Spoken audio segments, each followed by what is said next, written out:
You're reading that right. The Nier Automata director, Yoko Taro, says that AI will replace all game creators within 50 years. That's the part that Insider Gaming kind of left out of the whole headline. It's less sensational that way, but still pretty sensational when you get down to it. And just what is Yoko Taro worried about? Well, he gets into it here. And he's talking to Famitsu about how things are going as being like a game creator with Sony and the changes at Sony. And he gets into this part. And he says, I also think that all game creators will lose their job due to AI. In 50 years, game creators may be treated like bards. He says, eventually, I think we will change from an era where people imitate the style of their favorite creators to an era where they can generate their favorite scenarios. AI judges the user's performances and successfully generates route branches that the person wants to read, and the ability of the recommendations is developing more and more. Okay? So, what he's kind of getting into is, for instance, Grok can code a JavaScript ready game, provided you have the assets or an online location of those assets that you provide Grok with. For instance, if you want to recreate Doom, but with Pokemon, you would go in and instruct Grok to recreate Doom, but replace the walls with the Poke Center walls, and replace the floors with the Poke Center floors, and replace some of the characters with Nurse Joy and Pikachu. And of course, you'll be Ash running around with a gun. Anyway, um, hold it. It looks like 73% of you watching this aren't subscribed. Time to click that button. You know where to find it. That is possible. Grok can do all the coding. The imaging for that is still a little up and down, okay? That's not quite there. And of course, Grok can't generate those images and place them in the code. What you can do is you can give Grok the URL to that asset, and then Grok will work that asset into where you tell Grok to put it. So if you, again, Pokewall to Pokewall, you provided a link to that asset, boom, you got the Pokewall there. And it's ready to go. In just a few minutes, you copy that over into a JavaScript simulator, JavaScript code simulator, and boom, you're good to go. Game's ready to run. You can even add in your own custom sound effects and everything, music, provided you can give Grok a link to where it's supposed to pull that information from. Boom, it's right there in the code. And that's what Yoko Taro is talking about, is that right now it's down here. Right now you're not getting like the big AAA, quadruple A, double A, single A, experience. You're getting like a real ground level, Newgrounds sort of games that you can get. And again, there's a guy that created GTA. I'll do a video about this where I talk about all the Grok based games that have come out recently, thanks to Grok's ability to write all this code and, edit it.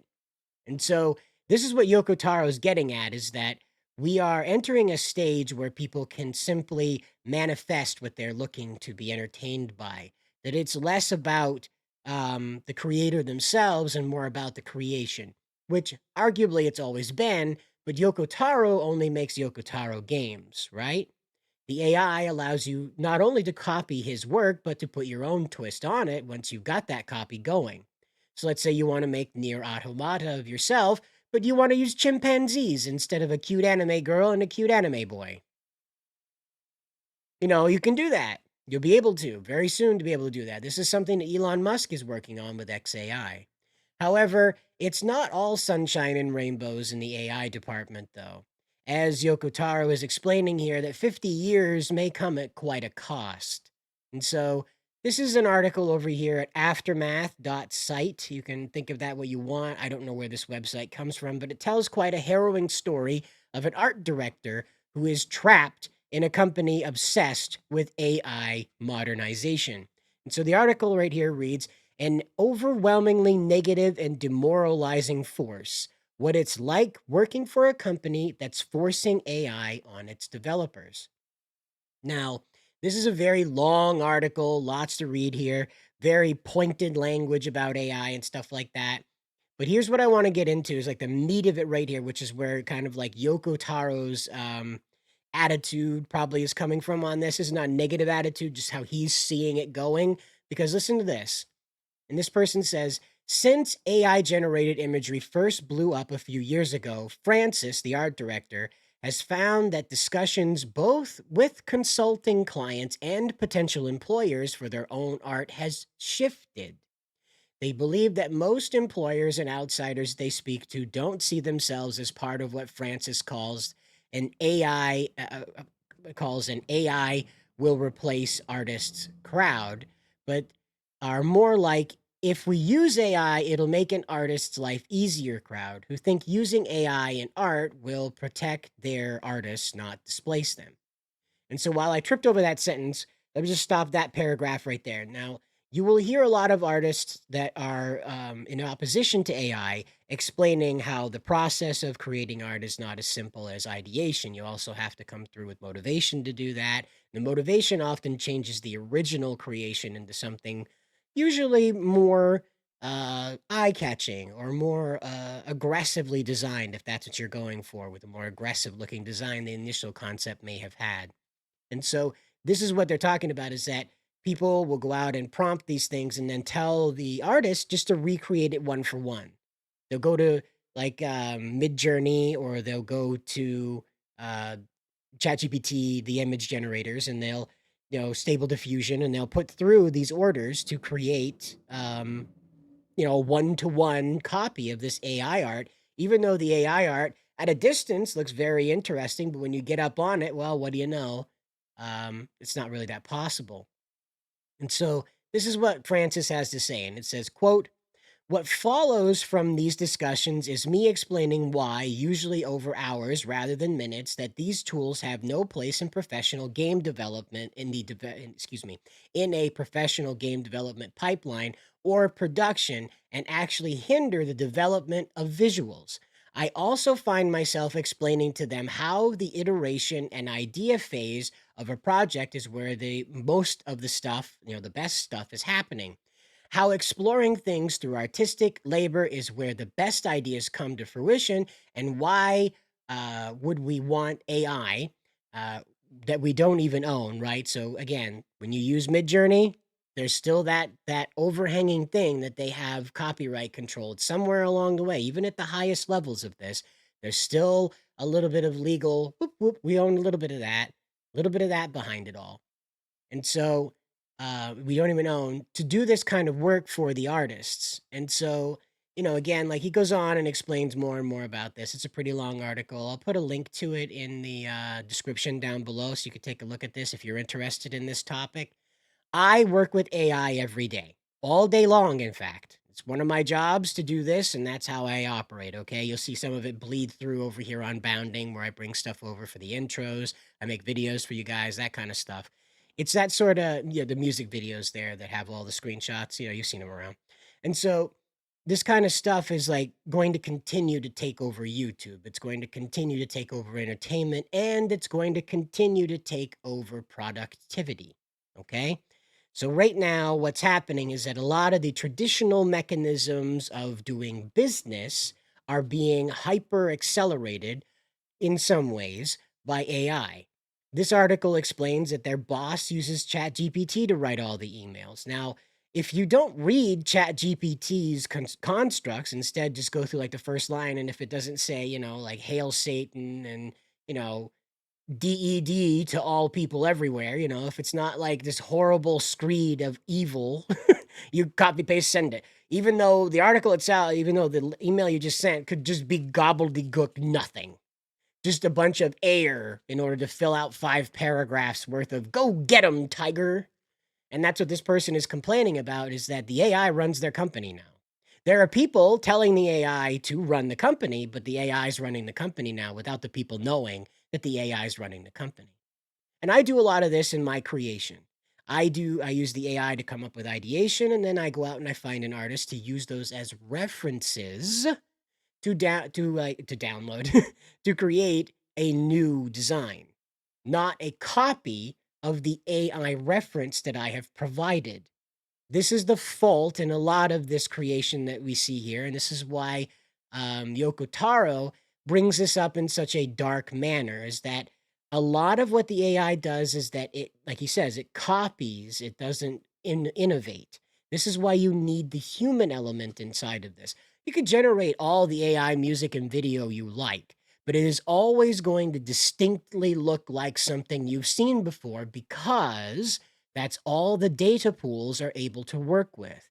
This is why general AI, like what Geralt of Gunia is bringing up here when responding to this article, Pirate Nation posted this. You got Geralt of Gunia here, good old Geralt, and he says here, make it more like 10 if artificial general AI hits within the next 5 to 6 years. Now, artificial general AI, not possible. Okay, that's just not. It's not going to happen. I'm sorry. I could make a very long video explaining why that's not going to happen, but what he's trying to get at is that an AI that's more capable than what we're dealing with right now.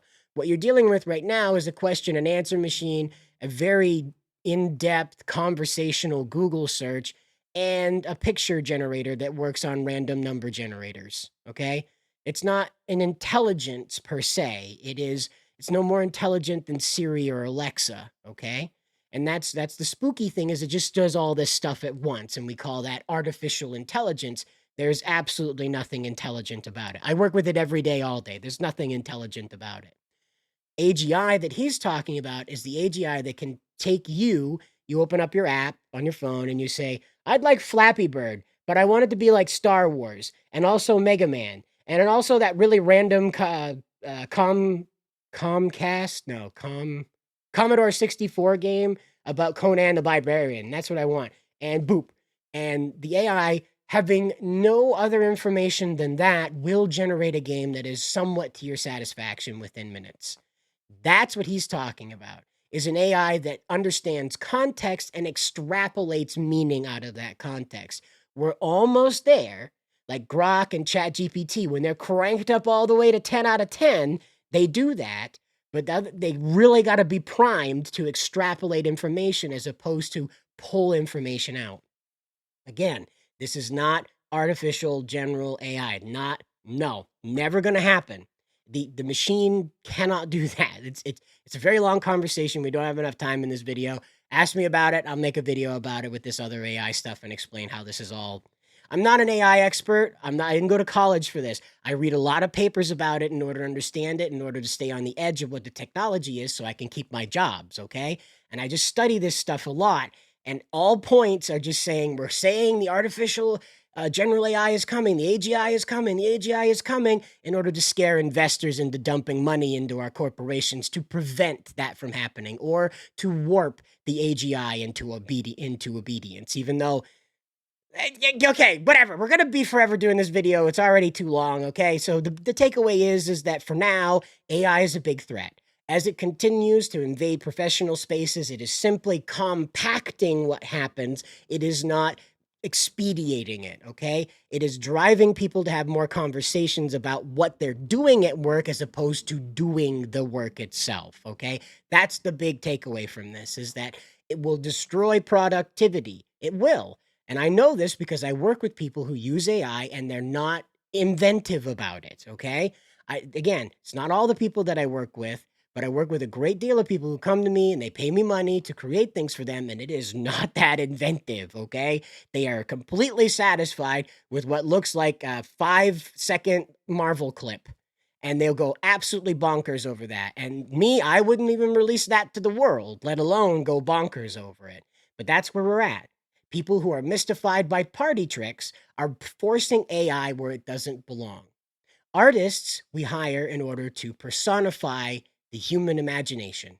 We hope that they bring passion into that. We hope that they bring their own imagination and their own drivers into that, their own values into it. That way, the art takes on a life of itself. This is something the machine can never do. It can only copy that from other people and assimilate it into what it was thinking of, like the numbers there, where it says, okay, blonde hair is 12 and blue eyes are 11 and pink lips are 10 and a rounded girly chin is 9, and that's how it does it. It's not consciously trying to please you. It is only trying to pull from the data that it is given, and that's it. So for now, Yoko Taro and the other game developers, at least in Japan and the East, are safe. We can't say too much about the West. They may be wholesale replaced by AI, and who knows? Maybe just doing what the East does, but Westernerier, might work. Who knows, guys? You'll have to let me know down in the comments below. But as always, good luck out there.